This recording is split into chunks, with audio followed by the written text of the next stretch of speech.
Welcome back, everyone. Well, all that anybody seems to want to talk about right now on social media is the release by the National Archives of the so-called JFK files. These are tens of thousands of pages of documents, many of which we have not seen before. Yes, some of them have been seen before, but maybe were redacted or not fully released. So some of this is not new, but a lot of it is new. And so I think in the context of history, it's important for us to talk about this. And I just want to say a couple of things up front about all of this. Number one, obviously, with the amount of information that's been released, and it's only been out for, at this point, less than 24 hours, there's no way we know everything that's in there. All the details, it's going to be days and weeks as people are poring over this stuff before we hear all of the details of what's going to come out. And I want to say just my initial reaction based on what I've seen so far and based on what I've seen people talk about so far. A couple of just brief observations, and then we're going to dive into some of the specifics about this. Number one, if yesterday morning you woke up believing that Lee Harvey Oswald alone killed John F. Kennedy, there's nothing that's going to change your mind about that. If yesterday morning you woke up believing that there was some kind of conspiracy, especially involving the CIA, to kill John F. Kennedy, there's nothing that changed your mind about that. I have a feeling that because of our biases, because of just human nature, there's nothing here that is so remarkable as to change someone's mind. So the people, myself included, who believe that Lee Harvey Oswald alone killed John F. Kennedy are going to point to specific things within these documents that are going to back that up. People who believe that the CIA was behind it have things that they're pointing to that says, look, this proves it. And the people who feel that there were other shooters involved are going to say, well, nothing here changes my mind about that. All right, one of the big ones on the conspiracy side of things that everybody's already pointing to is this series of documents. This is one of them, and then I'll show you another one, talking about this guy named Gary Underhill, which, first of all, I'm not entirely sure we even know if this is a real name or if this is just like some CIA name, Mr. Underhill being a common name that people like to use for such things. They even use it in Lord of the Rings and in the movie Fletch, or Fletch Lives. I think it's Fletch. But it talks about this guy, Gary Underhill, who the day after the assassination left Washington in a hurry. Late in the evening, he showed up at the home of some friends in New Jersey. He was very agitated. A small clique within the CIA was responsible for the assassination, he confided, and he was afraid for his life and would probably have to leave the country. Less than 6 months later, Underhill was found shot to death in his Washington apartment. The coroner ruled it a suicide. And then there's more to it, and there's another document. Let me pull it up here. So here's a little more about it. He had been an intelligence agent during World War II, was recognized authority on limited warfare and small arms, a researcher and writer on military affairs. He was on a first-name basis with many of the top brass in the Pentagon. He was also on intimate terms with a number of high-ranking CIA officials. He was one of the agency's unpeople who performed special assignments. At one time, he had been a friend of Samuel Cummings, the arms broker that numbers among its customers the CIA and ironically Clan Sporting Goods of Chicago, from whence the mail-order Carcano allegedly was purchased by Oswald. The friends whom Underhill visited say he was sober but badly shook. They say he was attributed the Kennedy murder to a CIA clique which was carrying out a lucrative racket in gun running, narcotics, and other contraband, and manipulating political intrigue to serve its own ends. Kennedy supposedly got wind of something was going on, was killed before he could blow the whistle on it. Here's just my thoughts on all of this. First of all, this is a great example of if you think the CIA was involved in Kennedy, this in your mind, and I've seen a bunch of people already tell me this on social media, this proves it. This document right here is proof. And to kind of back this up a little further, there are claims that I've seen online that I've seen the man's death certificate, first of all, I should say. And I read the death certificate, and it said that it was ruled a suicide. by automatic pistol. And it says that in the thing. It doesn't say on the death certificate where the wound was. But I've seen claims of people saying that, he was, it was on the opposite side of his head from what handedness he had, and that the bullet was behind his ear. So, a couple conclusions from that. Number one, if that's true, was he suicided? Yeah, that's possible. But I haven't seen any evidence of that. I think right now all we have is a whole lot of people claiming things. We've got a CIA document here that says that his friends say he said such and such. In a court of law, that's completely meaningless and completely it's not something you can use to prove anything. Some friends said he said these things, and then 6 months later he ended up dead. So first of all, if I'm the CIA and I'm trying to cover up a crime and it was important enough for me to take out the president, I'm not letting this guy go 6 months after he made the claim before I take him out. I take him out. If I took out the president that soon, I can take out a rogue CIA agent a little sooner than 6 months later. So to me, first of all, just based on logic alone, that doesn't make any sense to me. If he was taken out, and I'm leaving the door open to that possibility, even though I haven't seen any proof of that beyond people claiming that the bullet wound was in such a place that he couldn't have shot himself. I haven't seen any evidence that's actually true. Just, again, people claiming it. Even assuming that he was taken out by somebody, it doesn't seem connected to Kennedy to me, because the 6 month wait makes no sense based on those things. So I'm just saying that the whole point in this is that people are going to believe whatever they want to believe about this stuff. I look at that and I don't see the connection. I see a whole lot of nothing there. Just like I see a whole lot of nothing when I look at the FBI files investigating all sorts of claims about people who said they saw Adolf Hitler in Argentina in 1946. Just because they investigated it, just because they wrote down that somebody claimed to see it, doesn't mean it actually happened. It just means they had to investigate it, and it means somebody said that. I can say anything, and I could say it to a CIA agent, and I could say, you know what, I had a friend who told me that they heard from LBJ's lips that he was involved, and that would go into the record. That doesn't make it true. It just makes it a claim. And to me, as somebody who doesn't have the view that this was some elaborate CIA hit, I just don't see that based on this. Now, here's what I will say. Based on some of the other documents, and we'll look at these in a second, I understand why the CIA didn't want this stuff released. Because they look really, really bad in the documents that we've seen already. It's very, very clear that they were well aware of who Lee Harvey Oswald was, of his connections to people, prominent communists and things of that nature. And they even had, in the weeks and months leading up to the assassination, credible reports that the guy was looking at committing this kind of an act of violence. So at the very least, what we have is a very incompetent investigation that should have had tabs on this guy and should have probably prevented it from happening. Now, you could make the case based on that maybe the CIA didn't want to stop it from happening, or maybe the people that were involved, because we don't know how many people knew about these reports. Like, let me show you what I mean. Okay, so here's one of the documents a lot of people are talking about right now, and this is a couple of things I want to point out about this. This document is a retyped letter from handwritten, so we don't have the original handwritten document, and it is dated from the 1970s, specifically March 15th, 1978. And it says at the bottom, Select Committee on Assassinations told me to write the letter to the embassy in early 1977.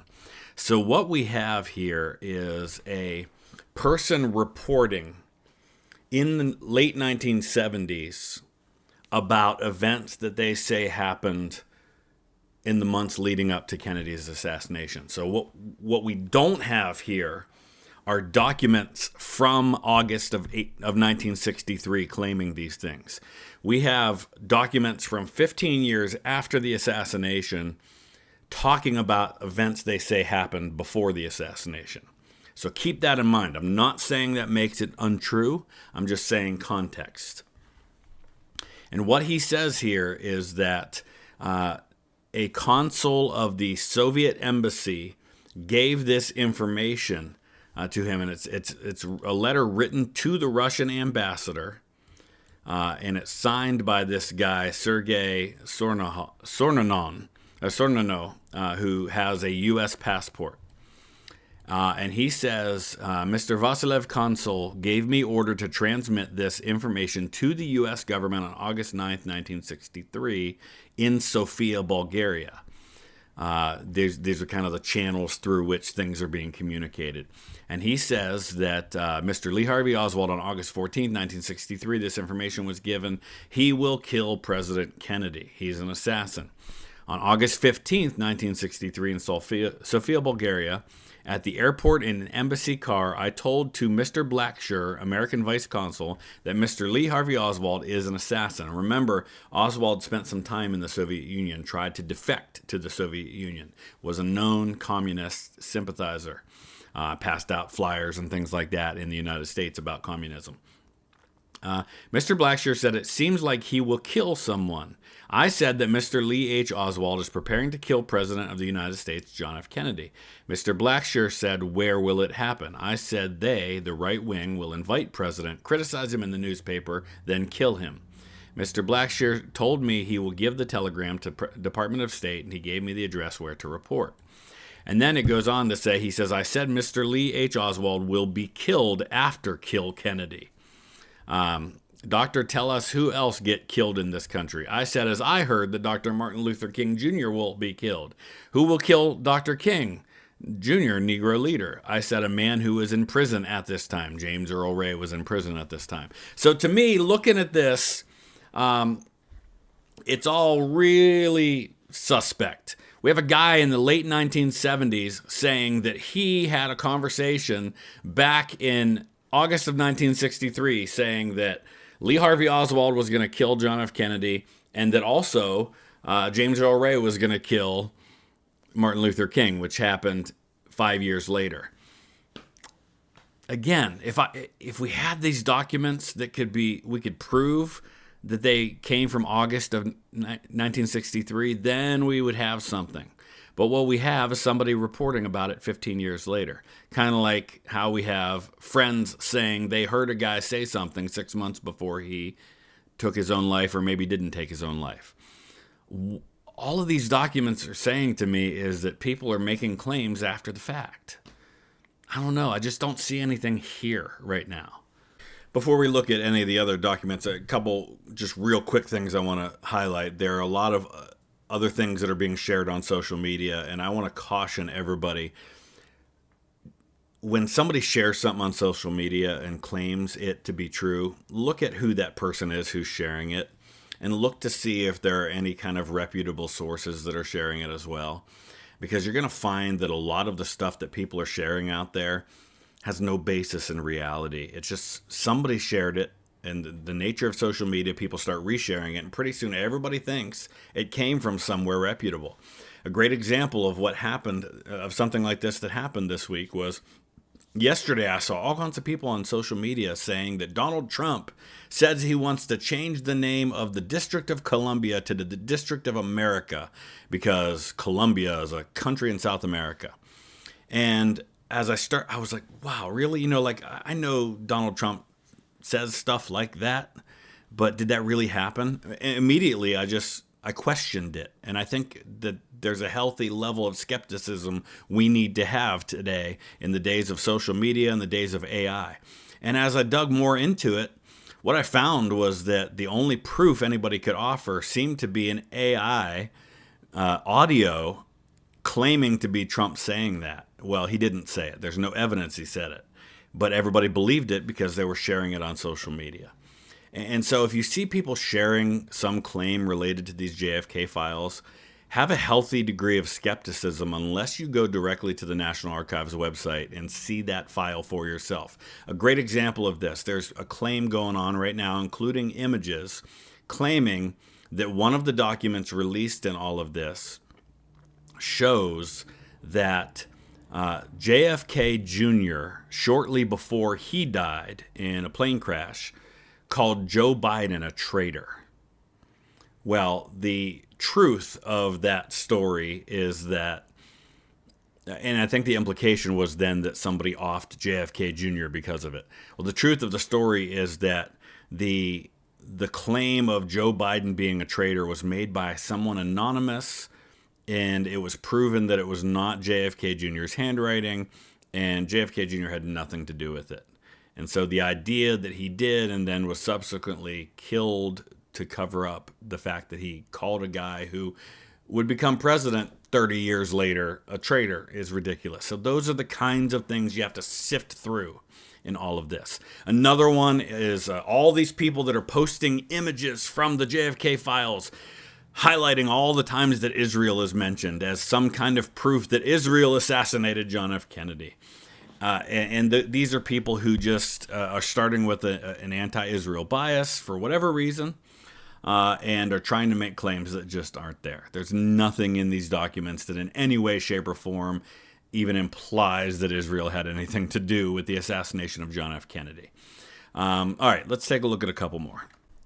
So this one was kind of interesting and not directly related to anything to do with JFK necessarily, but it's from 1958, and it was released as part of these records because it relates to the CIA surveillance of people connected to the Soviet Union, which included Lee Harvey Oswald. And it talks about how they had something like 300 people working for the CIA just opening people's mail that was going to the Soviet Union so that they could look for any secrets that were going on, things like that. And this actually, why this is relevant to me is that one of the things it tells me is that they had their eyes on a lot of people and a lot of situations.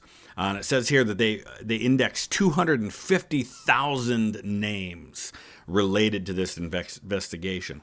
So in hindsight then, if one of those 250,000 names was Lee Harvey Oswald, I can understand why the CIA maybe had bits and pieces of information about Oswald being a problem, but didn't pursue it with a whole bunch of man-hours. But then after Oswald assassinated the president, they realized, oh my gosh, we did have some documents on this guy. And I think based on what we've seen, there's something like 30 to 40 documents that the CIA had related to Oswald. Well, they might have had thousands of documents related to other people who didn't end up shooting the president. So as I'm trying to process all of this in my mind, what I'm seeing is that afterwards, the CIA in retrospect said, you know, we had some information here and maybe we should have run this down. But there might not have been necessarily any reason for them to do that because they had only certain amount of resources and man hours they could put into this. And there may have been other people who seemed like more threatening targets. And it was only after the assassination that they realized, oh, we had some stuff on this guy. Kind of makes us look bad that we didn't follow up on it. So maybe we should just kind of brush this under the rug. And a similar thing happened with the FBI because the FBI had actually had Oswald in for questioning at one point. And again, it made him look bad. And so here is the point I'm getting at with all of this. And obviously a lot can change as more and more of this stuff comes out. Here are my main points. Number one, don't believe everything you see. Look at the sources for yourself. Read them for yourself, and don't just take people's word for what it says. Because everybody's going to view this, myself included, through our own biases. So read the documents for yourself. Use your critical thinking skills and draw your own conclusions based on everything that we know. Any one document, this is called proof texting. And what proof texting is where you start with an argument you want to make, and then you look for documentation that proves your argument. And so, for example, if I start with the view that the CIA had John F. Kennedy killed, then I'm going to see those couple of documents related to Underhill and say, aha, there's the smoking gun. This proves it. And I've seen a lot of people say that. Whereas I, coming from the standpoint that I think that Oswald acted alone and that the CIA screwed up but didn't order the hit by Oswald. I look at that same document and I say, you know what, that doesn't really tell me anything that makes me change my mind about this. It just sounds to me like some friends said that the guy said this, and then 6 months later he ended up dead, maybe or maybe not because of suicide, maybe or maybe not related to any of this stuff. It doesn't change based on everything I've looked at, my view on that. So that's one thing. Number two, in addition to having a healthy skepticism and asking yourself, where are these sources coming from and what is their agenda, myself included, again. So as you're watching this video, I've been very upfront about what my views are on all of this and how this doesn't change that. But you need to decide that for yourself. Number two, in all of this, I think that the government did not do itself any favors as related to the skepticism people have over their involvement by covering so much of this stuff up. I think it's a very fair question for people to ask. Why did they keep this stuff out of our hands for so long? Why did they not want us to see it? And again, for those who feel the government was involved, that's evidence that they were involved, their desire to cover it up. And those of us who don't think the government was involved in the assassination would look at that and say, you know what? I think the government was covering up a high degree of incompetence on their part. And any documents that they destroyed or hid or redacted makes them look even worse and makes people ask questions about what their involvement was. And I think that's a fair viewpoint to have. I still don't think the government actively caused the death of John F. Kennedy. I don't think there were multiple shooters. I do think they were incompetent at times. I do think that they shifted into CYA, cover your butt mode in all of this, and that made them look even worse. I do think the CIA we have a long history of the CIA doing some really shady stuff over time. And the idea that they could be involved in the murder of a president is not beyond the realm of possibility, given the things we know that they've done in the past. I just don't think we've got any evidence of it. And you might argue, well, that's just because they're really good at covering it up, or it just didn't happen. I still think at the end of the day, what we have is a crime of opportunity by a young man who hated the United States, who didn't want to live here, who was married to a Soviet, who wanted to be a Soviet, was not able to successfully defect, ended up getting a job that would eventually end up, just not long after that, being in the path of the motorcade, and he saw an opportunity to strike a blow and to make a difference, because that's who this guy wanted to be, and he did it. And I think in the end, that's still what I think based on everything I've seen. But stay tuned. We're going to learn a lot more in the coming days and weeks as more of this information comes out. All I'm asking people to do is use your critical thinking skills, consider the sources, don't believe everything you see on social media, do your own research, do your own digging into all of this, and make your own conclusions. Let me know your thoughts. Thanks for watching.